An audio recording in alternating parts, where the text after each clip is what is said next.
on that, and NCAA camps and that kind of stuff. Well, the July recruiting period's not going to change much. The April period changed, but that's primarily because of the calendar issue. Okay.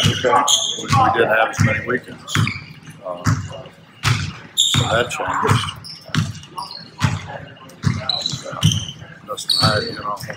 Whatever it is, it is. You adjust and adapt. Well, I mean, I told Greg earlier today, it's one thing to sit and say, okay, you should be doing this and you should be doing this, and it's another thing to implement it. Right. And it's easy to say that when you're not the one implementing it. Right. Several of your returnees have discussed they feel like the newcomers are receptive, that they're listening, learning about what they're doing. How long does it take you to get a grasp on that? Hey, are these guys hearing what I'm saying and getting it? Depends on how much they work at it, how much they care. Jordan knows everything. Jordan knows as much or more than our veteran guys because he takes film home and studies it, and comes in with James and watches film. And so it's not any different than studying for a test. If you show up for class and halfway pay attention and never go home and study the material or learn the material, you're not going to be very good at it. Do you think Jordan started when he was still in high school? I mean, from the standpoint of just paying so close attention to everything that's going on in the program?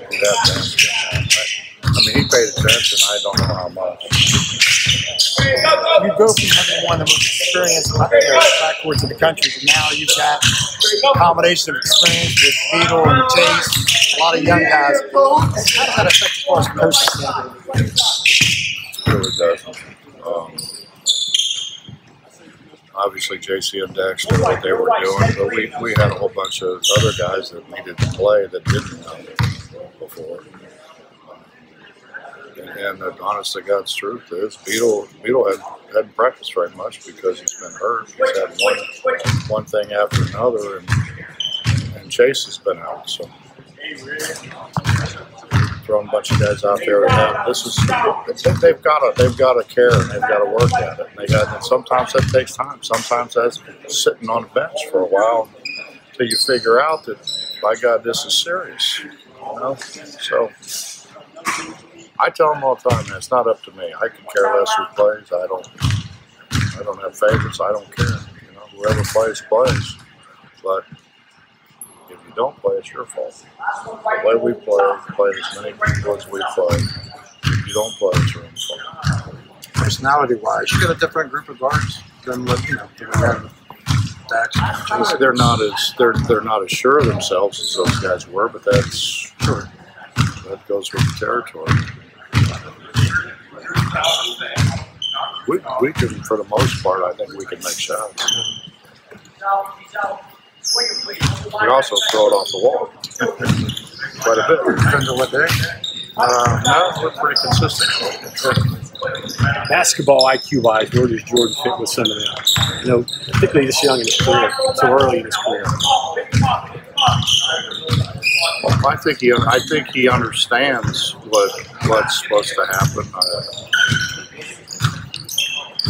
Implementation is another deal. My God, there's a lot of people sit around with great ideas and have no idea how to implement them. So I think he's in the process of trying to figure out how to implement what he's doing. Generally speaking, though, coaches play the guards that they feel most comfortable with, the ball in their hands to run what you want, right? Is that generally speaking how coaches operate when they choose who they're playing, point guard, so forth? Either that or necessity. We've played some guys just out of necessity because they were the best option. It wasn't necessarily that you had all the confidence in the world. It was just, the year that Lonnie and Gary both go down, that's really when JC took over at point. I mean, did I have a lot of confidence in him? No. But that grows as he continues to grow and get better. do you envision yourself having to coach them through sets and stuff a little bit more until they get comfortable identifying things? It's more than that, John. I mean, most of them know some sets. It's what happens when they take something away. Then what do you do?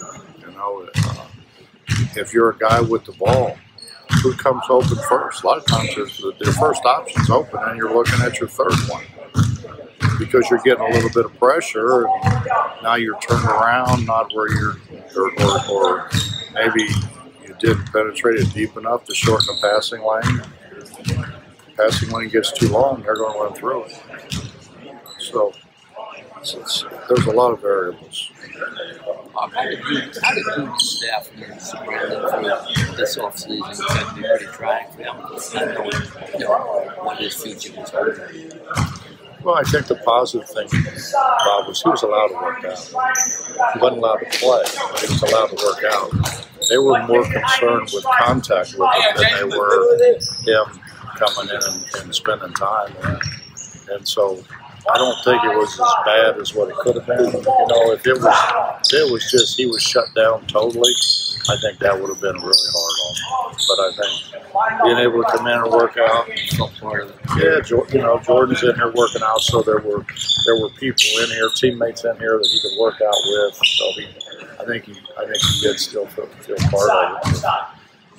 He was totally out of it. I think it'd been really, really hard. Thank you.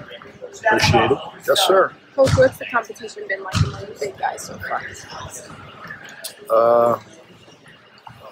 Well, I think we know who our best one is. In terms of them pushing? Well, I mean, it's not fair because a couple of them have been banged up, and Logan and Sags know so much more than the other ones do. Derek's shown some signs. Andrew's shown some signs.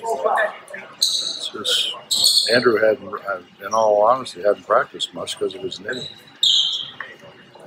When Tariq came in, you talked about how he was a winner and all that. And Jordan McCabe's kind of the same way. Won a lot in high school in Wisconsin. What can bringing in guys like that know how to win help your program and help your team? I think that's what everybody tries to do. Sometimes you misjudge. Sometimes you get guys that you think are ultra competitive, and they're ultra competitive as long as they're playing against somebody who isn't as good. And when you find out, when they line up against guys who are as good or better than them. Bob, going back to Brandon Amper for a second, what have you seen out of him on the court so far since practice has gotten going? How's he doing? Kind of what you expect. He's had good days and bad days.